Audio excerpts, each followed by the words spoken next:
ওমরা করলে কি কি লাভ হবে? এক নম্বর, ওমরা আল্লাহ তাআলা কোরআনে বলছেন তোমরা ওমরা করো, ওয়া আতিমুল হাজ্জ ওয়াল উমরা, এজন্য আমরা ওমরা করব। দ্বিতীয় নম্বর ফজিলত, নবীজি হজের আগে ওমরা করছে, এজন্য আমিও ওমরা করব। তৃতীয় নম্বর, যেই ব্যক্তি ওমরা করবে ওই ব্যক্তি নবীজি বলছেন সে যেন আমার সাথে সাক্ষাৎ করলো, সুবহানাল্লাহ।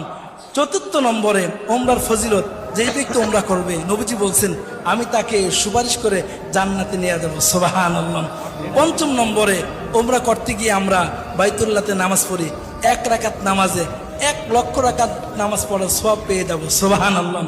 6 নম্বর ফজিলত হলো দুনিয়াতে থেকেই জান্নাতি জিনিস এর মধ্যে চুমা দেওয়ার সুযোগ হয়, যেটা হলো আসওয়াদ পাথর, হজরে আসওয়াদ, এর মধ্যে চুমা দেওয়ার সুযোগ হয়। 7 নম্বরে, ওমরা করলে জিন্দেগির গুনাহ মাফ হয়ে যায়। 8 নম্বরে, ওমরা করলে দোয়া কবুল হয়। 9